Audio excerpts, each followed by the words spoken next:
Hijaunya lembah, hijaunya lereng pegunungan. Seri 5 Pelangi di Langit Singasari. Cerita, S. Hamintarja. Audiobook, novel silat. Bab 3. Ketika pengawal yang bertempur bersamanya itu masih akan menusuk dadanya, Mahisa Murti berkata, "Sudahlah. Masih banyak lawan yang harus kau tangani. Bantulah saudaraku itu." Pengawal itu menjadi heran. Mahisa Murti sendiri tidak membantunya. Tetapi ia menyuruhnya melibatkan diri. Tetapi pengawal itu tidak berpikir panjang, ia pun segera menerjunkan diri ke dalam pertempuran yang garang itu, bersama Mahisa Pukat melawan beberapa orang yang bertempur dengan keras dan kasar. Yang dilakukan oleh Mahisa Murti adalah seperti yang sudah dilakukannya. Ia mendekati pengawal lainnya yang masih bertempur melawan seorang di antara mereka yang ingin merampas benda-benda berharga itu. Seperti yang sudah terjadi, maka dengan mudah Mahisa Murti telah melumpuhkan seorang di antara mereka yang berniat jahat itu. Seperti yang terdahulu, maka pengawal yang telah terbebas dari lawannya itu pun telah bergabung pula dengan Mahisa Pukat. Sehingga dengan demikian, maka keadaan pun menjadi semakin gawat bagi orang-orang yang memasuki Banjar dengan niat buruk itu. Namun Mahisa Murti masih melakukan sekali lagi. Ia pun telah membebaskan pengawal yang seorang lagi dari lawannya dan minta kepada pengawal itu untuk bertempur bersama Mahisa Pukat. Dengan demikian, maka orang-orang yang memasuki Banjar itu lelah kehilangan harapan untuk dapat memenangkan pertempuran. Seorang demi seorang mereka telah tersentuh senjata. Bahkan orang yang bertubuh tinggi besar itu pun lelah menitikkan darah dari pundaknya yang terluka. Mahisa Murti berdiri bertolak pinggang sambil menyaksikan pertempuran yang sudah mulai menjadi berat sebelah itu. Apalagi ketika ia melihat seorang lawan telah terlempar dan jatuh berguling di lantai dengan dada yang berlumuran darah. Anak-anak yang meronda itu masih juga belum bangun, berkata Mahisa Murti seolah-olah tidak menghiraukan pertempuran itu sama sekali. Sumber sirep itu sebentar lagi akan lenyap, sahut Mahisa Pukat sambil bertempur. "Cobalah, bangunkan mereka." Mahisa Murti mengangguk-angguk ketika ia yakin bahwa sebentar lagi, Mahisa Pukat dan ketiga orang pengawal itu akan dapat menguasai lawan mereka sepenuhnya, maka ia pun tidak mencampurinya lagi. Tetapi ia pun mendekati peronda yang masih tertidur nyenyak. Sambil mengguncangkan tubuh seorang di antara mereka yang tertidur nyenyak itu, Mahisa Murti berusaha untuk membangunkan mereka. Sementara itu, sumber dari sirep yang tajam itu pun telah kehilangan kekuatannya. Apalagi orang itu telah terluka pula seperti beberapa orang kawannya. Karena itu, maka peronda itu pun perlahan-lahan mulai terbangun. Namun ia pun segera terlonjak berdiri ketika ia mendengar hiruk-pikuk sisa pertempuran yang sudah hampir selesai itu. Tetapi yang dilihatnya di dalam Banjar itu benar-benar telah mengguncangkan jantungnya. "Apa yang terjadi?" bertanya peronda itu. "Sebagaimana kau lihat," jawab Mahisa Murti, "pengawal benda-benda berharga dari Pakuan itu sedang bertempur mempertahankan benda-benda keramat itu." Peronda itu meloncat ke arah pintu. Tetapi ia terkejut bahwa tombaknya yang disandarkannya di pintu itu telah tidak ada. "Apa yang kau cari?" bertanya Mahisa Murti. "Tombakku," jawab peronda itu, "tombakmu sedang dipinjam. Tetapi nanti jika orang-orang yang akan merampas barang-barang berharga itu telah menyerah, tombakmu akan dikembalikan," jawab Mahisa Murti. "Lalu, sekarang bangunkan kawan-kawanmu. Laporkan hal ini kepada Ki Buyut." "Kita tidak mempunyai buyut sekarang ini. Baru akan diselenggarakan wisuda," jawab peronda itu. "Tetapi bukankah ia sudah memangku kewajiban mengatasi persoalan ini? Jika bukan calon buyut yang akan menerima wisuda, itu, laporkan kepada siapa yang berhak menanganinya," berkata Mahisa Murti. Peronda itu segera mendekati kawannya yang terbaring di muka pintu. Sejenak kemudian kawannya itu pun telah terbangun pula. Sejenak ia menjadi bingung. Dengan ragu-ragu ia bertanya kepada Mahisa Murti, "Siapa kau?" "Ya," sambung kawannya yang terbangun lebih dahulu, "aku bertanya tentang kau." "Nanti sajalah. Sekarang bangunkan kawan-kawanmu yang lain," jawab Mahisa Murti. Kedua peronda itu pun kemudian membangunkan seorang kawannya yang tertidur di ruang dalam. Kemudian mereka berlari ke gardu di halaman Banjar. Ketika para peronda itu sudah terbangun, maka di halaman itu pun segera terdengar suara riuh, sementara beberapa orang di antara mereka berlari-lari ke rumah calon buyut yang akan diwisuda serta beberapa orang bebahu kabuyutan lainnya. Apa yang telah terjadi? Bertanya orang yang akan diwisuda itu. Aku kurang tahu.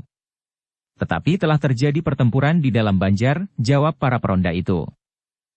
Orang yang akan diwisuda menjadi buyut menggantikan ayahnya itu menjadi bingung. Ia tahu bahwa di dalam Banjar itu disimpan benda-benda yang akan dipergunakan dalam upacara wisuda beberapa hari mendatang. Karena itu, maka ia pun segera meraih tombaknya dari peloncon di ruang dalam. Berlari-lari kecil orang yang akan diwisuda itu pun menuju ke Banjar dengan jantung yang berdebaran. Sementara beberapa peronda akan menghubungi kabuyutan yang lain. Ketika orang-orang itu sampai ke Banjar, ternyata pertempuran telah selesai. 3 orang pengawal dan para peronda sedang sibuk mengumpulkan orang-orang yang terluka, sementara mereka yang menyerah terpaksa diikat kaki dan tangannya sementara menunggu penyelesaian. Sedangkan seorang di antara para pengawal yang terluka itu pun telah berusaha mengobati lukanya dibantu oleh kawan-kawannya. Ada 2 orang yang terbunuh di antara mereka, berkata salah seorang pengawal kepada kawannya yang terluka. Dalam pada itu, para peronda pun segera mempersilahkan orang yang akan diwisuda itu masuk ke dalam Banjar. Ketika ia melihat para pengawal, maka dengan serta-merta ia bertanya, apa yang terjadi? Para pengawal itu pun kemudian mempersilahkannya duduk. Seorang di antara para pengawal itu pun kemudian menceritakan kembali apa yang terjadi di dalam Banjar ini kepada calon buyut yang akan diangkat menggantikan ayahnya itu dan beberapa orang bebahu lainnya, yang datang berurutan saling susul-menyusul. Ada 2 orang anak muda yang telah menolong kami, berkata salah seorang pengawal itu. Apa yang mereka lakukan? Bertanya calon buyut itu. Mereka membangunkan kami. Karena itulah maka kami sempat mempertahankan benda-benda itu. Tetapi ternyata bukan itu saja. Mereka menentukan kemenangan kami ketika mereka membantu kami yang mengalami kesulitan melawan jumlah lawan yang terlalu banyak. Ternyata kemampuan kedua anak muda itu jauh melampaui kemampuan kami, jawab pengawal itu. Di mana kedua orang anak muda itu? Bertanya Ki Buyut. Ke Pakiwan. Mereka sedang membersihkan diri, jawab pengawal itu. Aku akan memanggilnya, berkata pengawal yang lain lagi. Namun pada saat itu, Mahisa Murti dan Mahisa Pukat telah meninggalkan Banjar itu. Mereka menyelinap dan meloncati dinding halaman, menyusup dalam kegelapan keluar dari padukuhan yang hampir saja terkena bencana itu. Karena itulah, maka pengawal itu tidak dapat menemukannya di Pakiwan dan dimanapun juga di Banjar itu. Dengan demikian orang-orang di dalam Banjar itu menjadi bingung. Bukan saja para pengawal, tetapi para peronda pun telah ikut mencari 2 orang anak muda yang telah membantu mereka bertempur mengalahkan orang-orang yang ingin merampas benda-benda keramat yang akan dipergunakan dalam wisuda beberapa hari mendatang. Mereka pergi ke Pakiwan, berkata seorang pengawal. Tidak ada, pengawal yang lain yang mencarinya ke Pakiwan menjawab, aku sudah mencari bukan saja di Pakiwan. Tetapi di halaman samping sudah aku jelajahi sampai ke sudut-sudutnya. Aneh, berkata seorang peronda, tidak ada orang lain di halaman Banjar ini. Bahkan sampai ke halaman belakang. Akhirnya semua orang telah mencarinya. Ketika para pengawal itu menjadi gelisah, mereka pun telah menengok peti-peti berharga yang mereka tinggalkan. Sekilas terpercik juga kecurigaan mereka, bahwa kedua orang anak muda itu telah melarikan diri sambil membawa benda-benda keramat yang akan dipergunakan dalam upacara wisuda itu. Tetapi semuanya masih berada di tempatnya.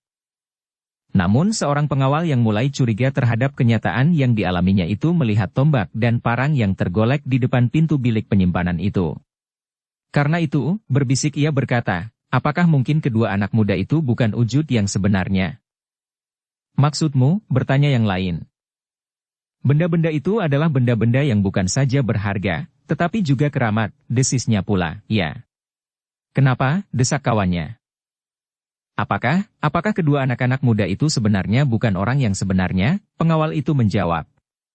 Oh, kawannya termangu-mangu, maksudmu yang nampak sebagai 2 orang anak muda itu sebenarnya adalah tuah dari benda-benda itu? Bertanya kawannya. Ya. Ketika mereka kembali ke asal mereka, senjata-senjata yang dipinjamnya dari para peronda itu ditinggalkannya di depan bilik ini, jawab pengawal itu. Keterangan itu memang menarik perhatian. Ketika mereka duduk kembali dan berbincang, maka hal itu menjadi pokok pembicaraan para pengawal, para peronda dan para bebahu kabuyutan itu. Memang aneh, berkata seorang pengawal, hampir tidak masuk akal. Ketika kami tertidur oleh sirap yang sangat tajam, maka kami telah mereka bangunkan.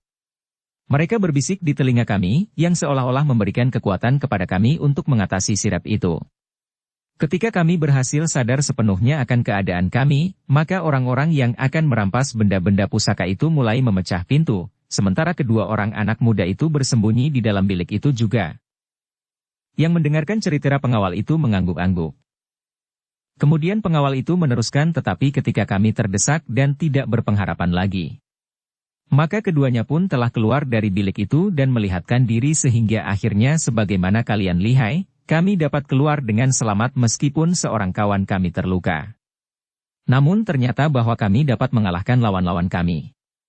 Ada yang terpaksa terbunuh, luka-luka parah. Selainnya yang menyerah telah kami ikat tangan kakinya, orang yang akan diwisuda itu menjadi berdebar-debar.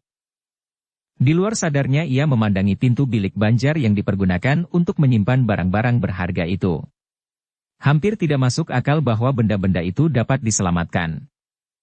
"Apakah aku boleh melihat benda-benda itu?" bertanya calon buyut yang beberapa hari lagi akan diwisuda. "Silahkan. Marilah, aku akan membuka peti itu," sahut salah seorang dari para pengawal itu.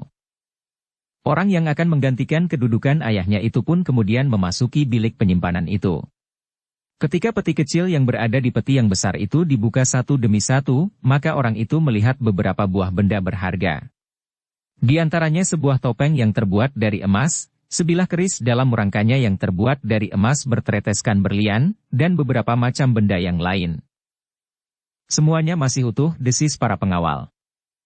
Orang-orang yang berada di Banjar itu pun akhirnya mengambil satu kesimpulan, bahwa benda-benda yang sangat mahal harganya itu memang gawat. Ternyata pusaka-pusaka itu telah menolong diri sendiri. Tentu di antara pusaka-pusaka itu ada yang benar-benar memiliki tuah dan dapat menjadikan dirinya sebagaimana kalian lihat sebagai dua orang anak muda, berkata calon buyut yang akan diwisuda itu. Namun kesimpulan itu telah membuat orang-orang yang berada di dalam Banjar itu menjadi semakin menghormati benda-benda berharga yang disimpan di dalam peti itu. "Kami akan melaporkan kepada aku apa yang telah terjadi di sini," berkata salah seorang pengawal. "Mungkin aku sudah tidak akan terkejut dan heran, karena aku tentu sudah mengetahuinya. Tetapi kita wajib melaporkannya," berkata pengawal itu. Para pengawal itu sepakat bahwa dua orang di antara mereka di keesokan harinya akan pergi menghadap aku, sementara seorang yang lain akan menunggui pusaka itu bersama kawannya yang terluka dibantu oleh para peronda yang terdiri dari anak-anak muda dari kabuyutan itu bersama orang yang akan diwisuda itu sendiri serta para bebahu. Tetapi menjelang senja para pengawal harus sudah kembali.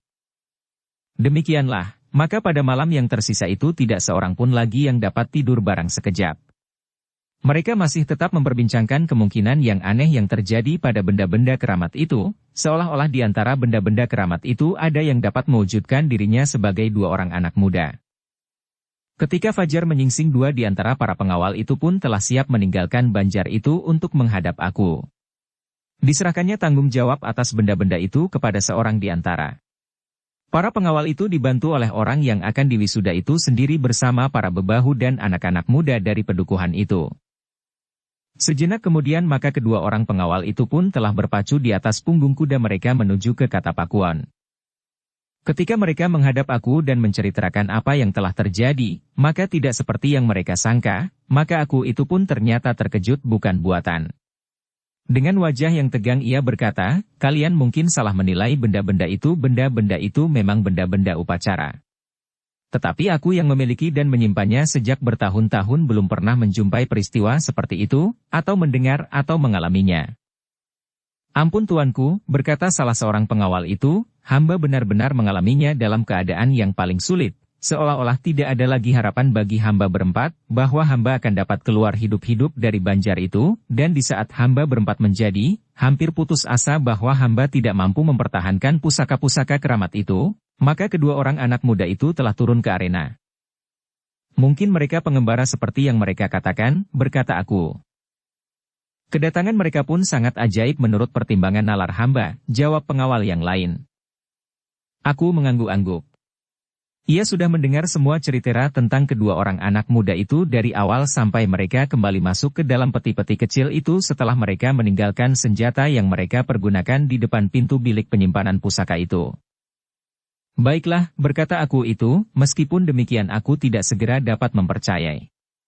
Tetapi aku pun telah bersyukur bahwa kalian telah mendapatkan sebuah pertolongan sehingga nyawa kalian telah diselamatkan, dan pusaka-pusaka keramat itu tidak lenyap dibawa oleh sekelompok perampok yang kuat, yang sekarang justru sebagian tersisa telah menjadi tawanan. Tuanku, berkata pengawal itu, meskipun ternyata pusaka-pusaka itu dapat menyelamatkan diri sendiri, namun bagaimanapun juga hamba masih mengajukan sebuah permohonan. Apa? Bertanya aku. Karena masih ada beberapa hari lagi pusaka-pusaka keramat itu berada di padukuhan yang kecil tetapi ternyata mengundang bahaya itu. Hamba mohon agar kawan hamba dapat ditambah lagi. Aku itu mengangguk-angguk. Ia sependapat dengan permohonan pengawal itu. Apalagi ia kurang mempercayai apa yang telah terjadi menurut cerita pengawal itu seolah-olah dari dalam peti itu telah muncul dua orang anak muda yang aneh itu. Baiklah, jawab aku akan menyertakan 4 orang pengawal lagi bersamamu. Demikianlah, maka ketika 2 orang pengawal itu kembali ke Banjar, maka ia telah datang bersama 4 orang lainnya, sehingga jumlah para pengawal itu menjadi 8 orang, sementara seorang di antara mereka terluka. Namun luka itu telah dapat dijaga dan menjadi semakin baik. Ketika para pengawal itu kembali di Banjar, mereka telah mendengar cerita dari antara para peronda, bahwa malam sebelumnya 2 orang anak muda itu telah bermalam di Banjar itu pula. Aku melihat sendiri, berkata peronda itu, meskipun demikian cenderung untuk sependapat, bahwa kedua orang anak muda itu memang ajaib. Para pengawal dan peronda-peronda yang lain nampaknya masih tetap pada pendirian mereka. Seandainya malam sebelumnya kedua orang anak muda itu telah menampakkan dirinya, maka hal itu pun sekedar untuk memperkenalkan diri mereka kepada 1-2 orang peronda. Dalam pada itu, maka Mahisa Murti dan Mahisa Pukat pun telah berada di luar padukuhan itu meskipun belum begitu jauh mereka berdua menjadi ragu-ragu untuk meneruskan perjalanan mereka. Jika kelompok penjahat itu ternyata memiliki sejumlah orang lain yang lebih kuat, dan mereka dengan terang-terangan menyerbu ke padukuhan itu pada saat wisuda, apakah hal itu tidak akan sangat berbahaya, berkata Mahisa Murti. Ya, jawab Mahisa Pukat, tetapi jika aku hadir, maka itu akan berarti bahwa jumlah pengawal di padukuhan itu akan berlipat.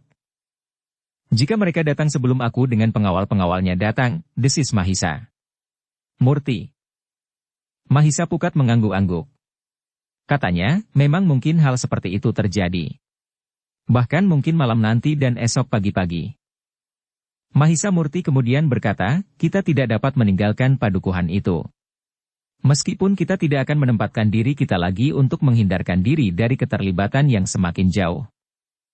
Aku sependapat, berkata Mahisa Pukat, malam nanti kita akan mengawasi padukuhan itu lagi. Namun dalam pada itu, ternyata berita mengenai 2 orang anak muda yang ajaib itu telah tersebar semakin luas. Bukan saja orang-orang di padukuhan yang di hari berikutnya akan mewisuda seorang buyut baru menggantikan ayahnya yang sudah meninggal, tetapi padukuhan-padukuhan lain pun telah mendengarnya pula. Ketika Mahisa Murti dan Mahisa Pukat berada di dalam sebuah kedai kecil di sebuah padukuhan yang berjarak 3 bulak pendek dan pantang dari padukuhan yang hampir saja mengalami bencana itu, maka mereka telah mendengar dongeng tentang 2 orang anak muda yang ajaib yang merupakan perwujudan dan pusaka keramat yang tersimpan di dalam Banjar sebagai salah satu benda upacara dalam wisuda di hari berikutnya. Mahisa Murti dan Mahisa Pukat mendengarkan pembicaraan itu dengan jantung yang berdebaran. Penjual di kedai itu ternyata telah mempercayainya dengan sepenuh hati. Demikian pula 2 orang pembeli lainnya yang kebetulan bersamaan waktunya dengan hadirnya Mahisa Murti dan Mahisa Pukat. Demikian kedua anak muda itu meninggalkan kedai itu, maka mereka pun tidak dapat menahan gejolak perasaan mereka. Namun mereka berusaha untuk menahan ledakan tertawa yang hampir tidak tertahankan. Pikiran gila, geram Mahisa Pukat sambil menahan tertawanya. Memang salah kita, berkata Mahisa Murti, kita pergi dengan diam-diam dan meletakkan senjata itu di depan pintu bilik penyimpanan. Menurut khayal mereka, seolah-olah kita telah kembali memasuki peti-peti itu dan meninggalkan senjata yang kita pinjam itu. Apakah kita akan menjelaskan? Bertanya Mahisa Pukat. Kita akan menunggu perkembangan keadaan, jawab Mahisa Murti.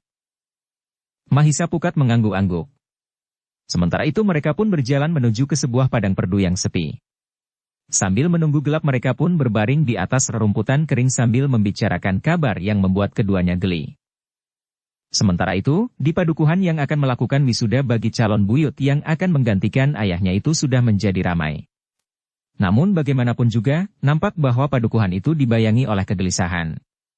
Orang-orang yang mempersiapkan upacara wisuda di Banjar, sementara yang lain mempersiapkan hidangan dan upacara yang lain, masih tetap membicarakan niat jahat terhadap orang untuk merampas pusaka yang keramat itu.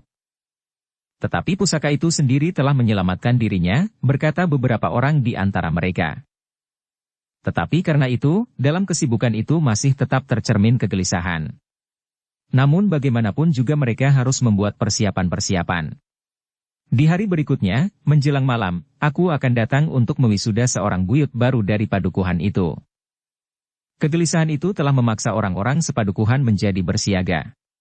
Setiap laki-laki telah membawa senjata. Sementara anak-anak muda berjaga-jaga di gardu-gardu. Sebenarnya kita tidak perlu cemas, berkata seorang anak muda. Jika perampok-perampok itu datang dalam jumlah yang jauh lebih besar, sahut kawannya. Pusaka-pusaka itu benar-benar bertuah, jawab anak muda yang pertama. Jika perampok-perampok itu mempunyai penawarnya, sehingga pusaka-pusaka itu tidak lagi dapat membuat dirinya sebagai dua orang anak muda, sahut kawannya. Tetapi di sini sekarang sudah ada 8 orang pengawal. Sementara kita sendiri dapat mengerahkan anak-anak muda yang jumlahnya tidak terhitung lagi. Bahkan padukuhan-padukuhan tetangga sudah bersedia membantu jika kita memberikan isyarat, berkata orang pertama. Ya.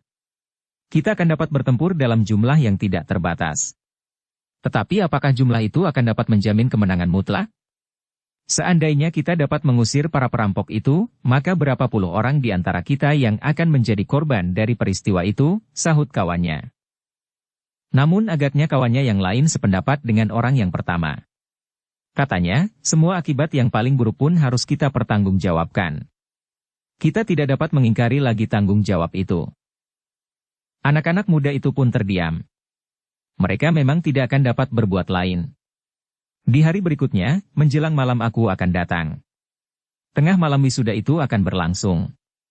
Namun di padukuhan itu telah ada 8 orang pengawal yang akan melindungi pusaka keramat yang akan menjadi bagian dari upacara itu. Sementara kehadiran aku pun tentu akan membawa sejumlah pengawal pilihan. Apalagi aku sudah mengetahui bahwa ada pihak yang menginginkan merampas benda-benda yang sangat berharga itu. Demikianlah, malam itu seluruh padukuhan itu seolah-olah tidak tertidur barang sekejap. Setiap laki-laki ikut berjaga-jaga di sekitar rumah masing-masing. Anak-anak muda berada di gardu-gardu, sementara perempuan-perempuan sibuk menyiapkan hidangan dan kelengkapan upacara di hari berikutnya, sementara yang lain menyiapkan minuman dan makanan bagi para peronda yang jumlahnya tidak terhitung di setiap gardu. Malam itu, Mahisa Murti dan Mahisa Pukat pun mendekati padukuhan itu pula. Dari kejauhan mereka pun melihat obor di regol padukuhan dan di gardu-gardu. Bahkan di setiap simpang 3 dan simpang 4. Meskipun jumlahnya tidak terhitung, tetapi jika sirep yang tajam itu mencengkam mereka, maka mereka pun tentu akan tertidur nyenyak, berkata Mahisa Murti. Mahisa Pukat mengangguk-angguk. Tetapi katanya, nampaknya tidak malam ini. Orang-orang yang akan merampok benda-benda berharga itu tentu masih harus menghitung-hitung lagi. Apalagi agaknya orang-orangnya yang terbaik telah tertangkap dan terbunuh sehingga mereka harus menilai lagi keadaan yang akan mereka hadapi. Mahisa Murti mengangguk-angguk. Ia pun sependapat bahwa malam itu tidak akan terjadi sesuatu. Meskipun demikian kedua orang anak muda itu tidak meninggalkan tempatnya. Mereka masih tetap mengawasi keadaan padukuhan yang sedang sibuk mempersiapkan upacara wisuda di hari berikutnya. Malam ini semua tenaga telah dikerahkan, berkata Mahisa Murti, sehingga esok mereka semua akan kelelahan. Jika menjelang pagi mereka lengah, adalah saat sang paling baik bagi orang-orang yang berniat jahat datang ke padukuhan ini. Apalagi dilambari dengan ilmu sirep. Mahisa Pukat mengangguk-angguk. Katanya, iya. Kau benar. Tetapi mudah-mudahan hal itu tidak terjadi. Dengan sabar kedua anak muda itu menunggu. Namun mereka sempat membagi waktu yang tersisa. Sebelum pagi, maka Mahisa Pukat mendapat kesempatan pertama. Baru kemudian Mahisa Murti memanfaatkan waktu menjelang fajar untuk tidur sambil bersandar sebatang pohon. Dalam pada itu, ternyata bahwa orang-orang padukuhan yang semalam suntuk berjaga-jaga itu sebagaimana diperhitungkan oleh Mahisa Murti dan Mahisa Pukat, telah kehabisan tenaga. Agaknya hal itu pun telah diperhitungkan pula oleh sekelompok orang yang berniat merampas benda-benda keramat itu. Seorang yang bertubuh tinggi, dengan perut yang besar dan bermata setajam mata burung hantu mengamati keadaan padukuhan itu dengan saksama. Orang-orang bodoh itu terperangkap oleh kesombongan mereka sendiri, berkata orang berperut besar dan bertubuh tinggi itu. 15 orang kita telah terbunuh dan tertangkap, berkata salah seorang pengikutnya. Agaknya ilmu sirep itu dapat diatasi oleh para pengawal. Sementara menurut beberapa orang, pasukan itu dapat menjelma menjadi 2 orang anak muda yang telah mengalasi kesulitan para pengawal itu, berkata orang bertubuh tinggi dan berperut besar itu. Para pengikutnya mengangguk-angguk. Mereka pun berpendapat bahwa kesulitan yang dialami oleh kawan-kawannya yang jumlahnya cukup banyak itu hampir melumpuhkan seluruh kekuatan gerombolan yang semula cukup kuat dan ditakuti. Setelah kehilangan 15 orang, maka kekuatan kita tinggal separohnya, berkata orang bertubuh besar itu, aku tidak yakin bahwa jika kita mengulangi usaha ini, kita akan berhasil. Apalagi jumlah pengawal yang ditempatkan di padukuhan ini sudah bertambah dengan 4 orang. Sehingga mereka menjadi 8 orang. Kawan-kawannya mengangguk-angguk. Namun seorang di antara mereka berkata, tetapi apakah kesempatan semacam ini dapat terulang? Orang bertubuh tinggi berperut besar itu mengangguk-angguk. Katanya, aku sependapat bahwa kesempatan serupa ini akan sulit dicari. Tetapi bagaimana dengan orang kami yang tersisa tidak lebih dari 20 orang?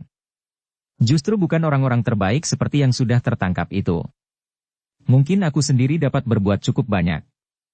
Tetapi kalian harus mengakui bahwa kawan-kawan kalian yang terbaik sudah tidak ada di antara kita. Bagaimana jika kita berhubungan dengan seseorang, berkata salah seorang pengikutnya, tidak ada gunanya, jawab orang bertubuh tinggi dengan perut besar itu, kita tentu akan berebut untuk menguasai seluruh benda-benda keramat itu. Kita akan hancur sendiri sementara kekuatan kita sudah larut. Berperut besar itu mengangguk-angguk. Katanya, aku sependapat bahwa kesempatan serupa ini akan sulit dicari. Tetapi bagaimana dengan orang kami yang tersisa tidak lebih dari 20 orang? Justru bukan orang-orang terbaik seperti yang sudah tertangkap itu. Mungkin aku sendiri dapat berbuat cukup banyak. Tetapi kalian harus mengakui, jadi bagaimana menurut pertimbangan Ki Lurah, bertanya seorang pengikutnya. Orang yang disebut Ki Lurah itu terdiam. Ia tidak ingin melepaskan benda-benda berharga itu, tetapi ia tidak cukup kekuatan untuk merampasnya. Sementara mereka meragukan, apakah ilmu sirep akan dapat dipergunakan. Kita dapat mencoba, tiba-tiba saja seorang yang lain berbicara, kita lontarkan ilmu sirap. Jika ilmu itu tidak berarti bagi para pengawal, kita tidak akan berbuat apa-apa. Tetapi jika pengawal itu tertidur karenanya, maka kita akan mencuri benda-benda keramat itu. Orang yang bertubuh tinggi berperut besar itu pun menjawab, sebentar lagi matahari terbit. Apakah kita akan dapat membawa peti itu meninggalkan padukuhan ini?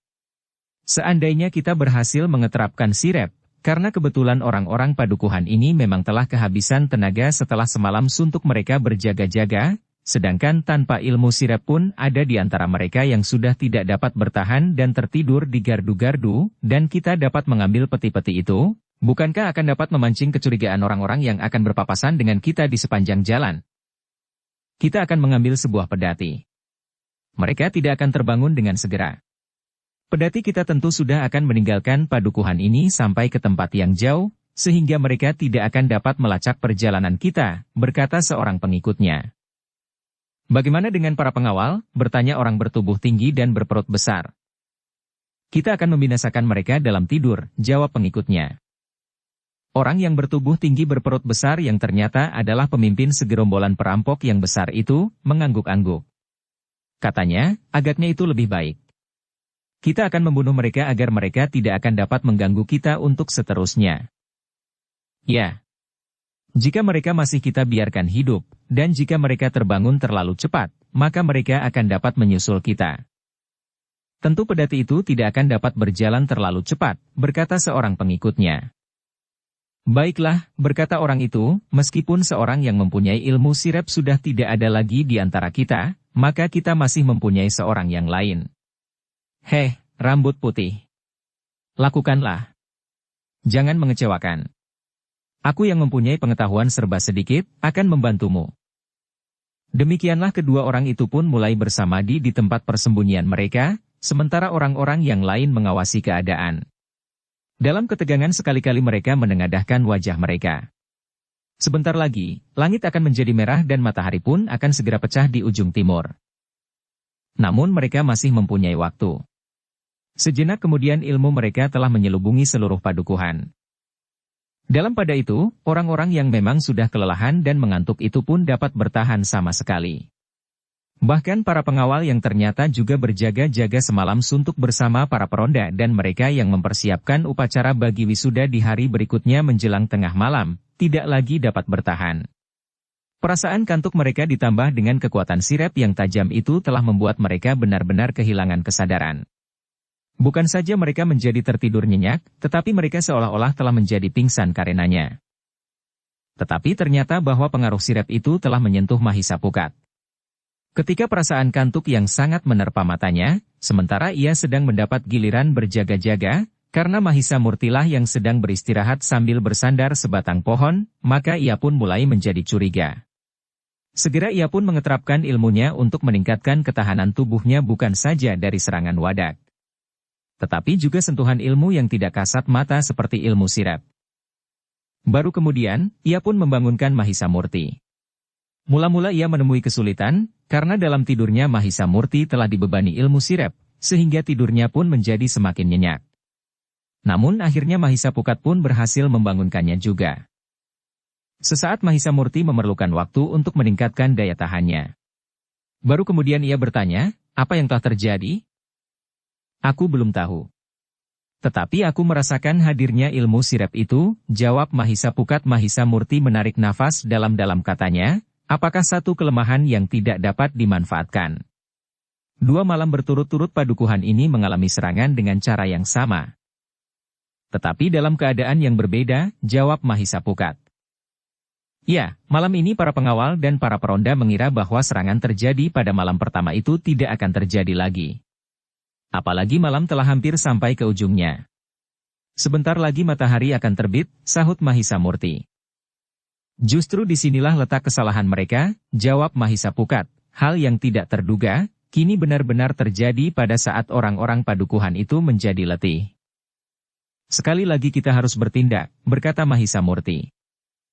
Kedua orang anak muda itu pun kemudian bersiap-siap. Mereka pun kemudian merayap dengan hati-hati, mendekati banjar tempat penyimpanan pusaka. Namun mereka pun terkejut ketika di halaman mereka terlihat beberapa orang bersenjata telah siap untuk memasuki banjar. Bukan main, berkata Mahisa Pukat, apakah para pengawal itu benar-benar telah tertidur lagi seperti malam kemarin? Mereka pun tidak menduga bahwa serangan yang demikian akan terulang, justru menjelang pagi hari, sahut Mahisa Murti. Kita tidak mendapat kesempatan untuk membangunkan mereka malam ini, berkata Mahisa Pukat. Mahisa Murti mengangguk-angguk. Agaknya para penjahat itu telah berada di sekeliling banjar. Bukan saja di halaman depan. Apakah yang akan kita lakukan? Bertanya Mahisa Murti kemudian. Kita mendekat. Masih ada kesempatan meskipun sebentar lagi hari akan menjadi terang, desis Mahisa Pukat. Memang tidak ada pilihan lain. Dengan sungguh-sungguh Mahisa Murti berkata, mungkin kali ini kita akan benar-benar bertempur. Kita tidak dapat sekedar bermain-main seperti malam kemarin. Agaknya kita berdua harus melawan sekian banyak orang tanpa bantuan orang lain. Mahisa Pukat menarik nafas dalam-dalam. Katanya kita memerlukan senjata lagi. Kita ambil senjata para peronda di gardu yang sudah tertidur nyenyak itu, jawab Mahisa Murti. Dalam pada itu, kedua orang itu masih mendengar orang yang bertubuh tinggi dan berperut besar berteriak, bunuh semua pengawal. Jangan ada yang tersisa, aku tidak yakin bahwa pusaka itu benar-benar dapat menjadi 2 orang anak muda. Kita tidak mempunyai banyak waktu, berkata Mahisa Pukat. Keduanya kemudian dengan sangat berhati-hati meloncati dinding halaman dan merayap mendekati gardu. Ternyata keremangan sisa malam masih sempat menyelimuti mereka, sehingga orang-orang itu tidak melihat saat kedua orang anak muda itu memungut senjata dari gardu. Yang dapat mereka ambil dari gardu adalah 2 batang tombak pendek. Mahisa Murti dan Mahisa Pukat masing-masing telah mengamati tombak pendek di tangan mereka. Meskipun tombak itu bukan tombak yang sangat baik, tetapi ternyata tombak-tombak itu akan dapat dipergunakan untuk melawan senjata para perampok yang jumlah sekitar 20 orang itu. Dengan cemas Mahisa Murti dan Mahisa Pukat pun kemudian melihat para perampok yang naik ke pendapa. Mereka nampaknya sangat yakin bahwa tidak seorang pun yang dapat lolos dari ilmu sirap mereka. Dalam pada itu, di sana-sini para peronda dan orang-orang yang sibuk mempersiapkan upacara wisuda yang akan diselenggarakan tengah malam berikutnya, tertidur silang melintang. Beberapa tangkai janur masih berserakan di pendapa. Sementara di dapur asap pun masih mengepul. Tetapi perempuan-perempuan yang masak, telah tertidur pula dengan nyenyaknya. Mahisa Murti dan Mahisa Pukat tidak mempunyai kesempatan lagi untuk mencapai pintu butulan, karena untuk menuju ke tempat itu, ia harus melewati beberapa orang pengikut orang bertubuh tinggi dan berperut besar itu. Sehingga karena itu, maka ia pun telah mengambil satu sikap yang lain. Ketika sekali lagi orang bertubuh tinggi dengan perut yang besar itu berteriak memerintahkan orang-orangnya segera masuk, maka tiba-tiba saja Mahisa Murti telah muncul di halaman diikuti oleh Mahisa Pukat. Yang terdengar kemudian adalah suara tertawa Mahisa Murti diselingi oleh kata-katanya, "Apa yang akan kalian lakukan Kisanak?" Semua orang terkejut mendengar suara tertawa itu. Dengan serta-merta mereka berpaling dan memandang ke halaman. Dengan jantung yang berdebar-debar mereka melihat dalam keremangan sisa malam 2 orang anak muda yang berdiri tegak dengan tombak pendek di tangan. "Siapa kau?" bertanya pemimpin perampok itu. "Kisanak," berkata Mahisa Murti, "beri kami jalan. Kami akan kembali ke dalam sarang kami." "Siapa kau desak seorang perampok yang menjadi berdebar-debar. "Aku adalah Kiai Sodor. Aku akan kembali ke dalam selongsongku yang terletak di dalam peti," jawab Mahisa Murti. "Aku Kiai Gampar," desis Mahisa Pukat, "beri kami jalan. Kecuali jika kalian bermaksud jahat. Kami berdua mendapat tugas untuk mengamati jalannya upacara wisuda dan ikut pula di dalamnya. Itulah sebabnya kami berada di sini untuk mengawal saudara tua kami." Topeng emas berlian dan bergigi intan. "Omong kosong," pemimpin perampok itu berteriak. "Jangan ganggu kami. Jika saudara tua kami itu terbangun dan keluar dari petinya, maka akan terjadi gara-gara. Gunung akan meledak dan berguguran. Lautan dan sungai-sungai akan meluap. Hujan pahara dan angin topan akan menghancurkan bumi ini." "Aku tidak peduli," teriak pemimpin perampok itu, "jangan sangka kami anak-anak kemarin sore yang percaya kepada igauanmu itu. Lebih baik kalian tunduk di bawah perintah kami, agar kalian berdua akan dapat kami ampuni." Mahisa Pukatlah yang tertawa. Sambil melangkah maju ia berkata, "Sudahlah. Jangan membual seperti itu. Beri kami jalan, atau kami akan memusnahkan kalian." Pemimpin perampok itu menjadi semakin marah. Dengan garang ia berkata, "Baik. Aku akan membunuh kalian berdua. Jika benar kalian adalah wujud dari pusaka-pusaka yang kau sebut itu, maka kalian akan dapat menyelamatkan diri kalian." "Baik," jawab Mahisa Pukat, "jika itu yang kau kehendaki maka kami akan menembus kemampuan kalian semua sebelum kami akan memasuki selongsong kami masing-masing."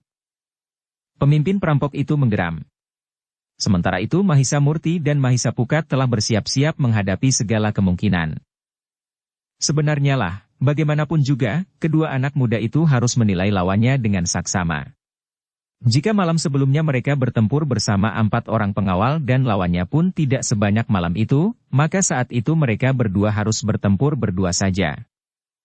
Dalam pada itu, maka pemimpin perampok itu pun berkata kepada orang-orangnya, "Selesaikan 2 orang anak gila ini. Baru kita menyelesaikan yang lain agar anak-anak gila ini tidak mengganggu lagi." Tetapi Mahisa Murti menyahut, "Marilah, aku sudah siap. Apakah kau kira bahwa ilmu kalian sudah terlalu tinggi? Aku dapat menilik dari ilmu sirap kalian yang tidak berarti apa-apa ini. Dengan demikian, maka tingkat kemampuan kalian pun tidak akan jauh berbeda dengan tingkat ilmu sirap kalian ini." Tetapi pemimpin perampok itu tidak menjawab. Ia pun langsung mendekati Mahisa Murti, sementara para pengikutnya pun telah memencar. Seorang anak muda yang lain, yang telah mengambil jarak, telah dikepungnya pula. Mahisa Murti menyahut, "Marilah, aku sudah siap. Apakah kau kira bahwa ilmu kalian sudah terlalu tinggi?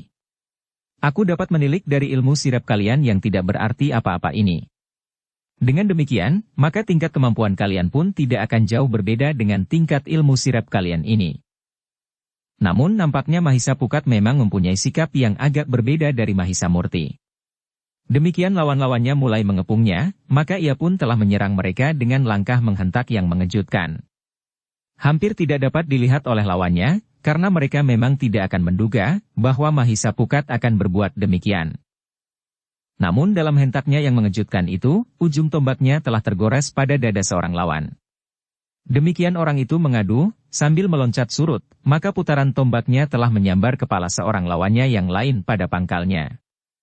Namun nampaknya Mahisa Pukat memang mempunyai sikap yang agak berbeda dari Mahisa Murti. Demikian lawan-lawannya mulai mengepungnya, maka ia pun telah menyerang mereka dengan langkah menghentak yang mengejutkan. Hampir tidak dapat dilihat oleh lawannya, karena mereka memang tidak akan menduga bahwa Mahisa Pukat akan berbuat demikian. Sikap Mahisa Pukat benar-benar telah mengejutkan lawan. Sehingga justru karena itu, maka mereka pun segera bergeser mundur. Tetapi Mahisa Pukat tidak memberi mereka kesempatan untuk menilai keadaan sebaik-baiknya, karena Mahisa Pukat pun telah memburu dengan serangan-serangannya yang cepat pada satu sisi, sehingga dengan demikian, maka ternyata bahwa Mahisa Pukat telah berhasil memecahkan kepungannya. Bahkan sekali lagi, seorang lawannya telah mengaduh karena ujung tombak anak muda itu telah mematuk perutnya. Sementara itu, Mahisa Murti pun telah mulai bertempur pula. Orang yang bertubuh tinggi dengan perut yang besar itu berada di lingkaran pertempuran untuk melawannya. Dengan sikap yang lebih tenang Mahisa Murti menghadapi lawan-lawannya. Ia tidak meloncat-loncat mengejutkan. Tetapi senjatanya lah yang berputar seperti baling-baling melindungi dirinya dari serangan-serangan senjata mereka yang mengepungnya. Sebenarnya lah senjata Mahisa Murti tidak kalah berbahaya dari senjata Mahisa Pukat. Dalam beberapa saat beberapa orang yang mengepung Mahisa Murti pun mulai menyadari bahwa anak muda itu benar-benar anak muda yang luar biasa. Untuk beberapa saat Mahisa Murti masih tetap bertahan. Namun sejenak kemudian, maka tangan lawan-lawannya pun mulai merasa sakit. Benturan-benturan yang terjadi telah membuat tangan orang-orang yang mengepungnya menjadi pedih. Seorang yang lengah, ternyata telah terkejut karena senjatanya seolah-olah telah direnggut oleh kekuatan yang tidak terlawan dan melejit ke udara, jatuh beberapa langkah dari arena. Gila, geram orang itu. Namun ia masih mendapat kesempatan untuk mengambilnya. Tetapi demikian ia kembali memasuki arena, seorang di antara kawannya telah terdorong surut bukan saja senjatanya yang terlepas dari tangannya, tetapi lambungnya telah tergores ujung senjata anak muda yang berada di dalam kepungan itu. Sebenarnya lah Mahisa Murti dan Mahisa Pukat tidak lagi mendapat kesempatan untuk bermain-main, jika mereka tidak ingin mendapat kesulitan. Karena itulah, maka mereka pun telah mengerahkan segenap kemampuan mereka. Bahkan tenaga cadangan mereka pun telah mulai tersalur pada tangan-tangan mereka. Itulah sebabnya, maka kekuatan mereka pun seolah-olah telah menjadi berlipat. Sentuhan senjata mereka, bagaikan hentakan kekuatan yang tidak terlawan. Dengan kekuatan yang berlipat dan sikap yang garang Mahisa Pukat benar-benar telah mampu mengacaukan kepungan lawan-lawannya. Bahkan semakin lama ia semakin mendapat banyak kesempatan untuk mengurai perlawanan orang-orang yang berusaha mengepungnya lebih rapat. Setiap kali Mahisa Murti berhasil lolos dari lingkaran yang mengelilinginya, bahkan setiap kali dengan meninggalkan segores luka pada tubuh seorang lawan. Mahisa Murti pun semakin lama menjadi semakin cepat bergerak. Tombaknya berputaran bagaikan perisai di seputar tubuhnya. Namun tiba-tiba tombak itu mematuk dengan cepatnya. Jika seorang di antara mereka yang mengepung mengaduh dan terdorong surut, maka tombak itu telah berputar kembali di sekeliling tubuhnya. Beberapa orang telah terluka di arena pertempuran. Mahisa Pukat ternyata memerlukan arena yang lebih luas. Sementara Mahisa Murti bertempur di tempatnya menghadapi orang-orang yang mengurungnya. Namun meskipun Mahisa Murti tetap berada di dalam kepungan namun lawan-lawannya tidak banyak dapat berbuat atas anak muda itu. Dengan mengerahkan segenap ilmunya, maka Mahisa Murti pun berhasil satu persatu mengurangi jumlah lawahnya. Ketika tombaknya terayun mendatar, maka seorang lawannya memekik kecil. Dadanya terkoyak oleh ujung tombak itu. Bahkan ujung tombak itu masih juga melemparkan senjata seorang lawannya yang lain dan jatuh beberapa langkah daripadanya.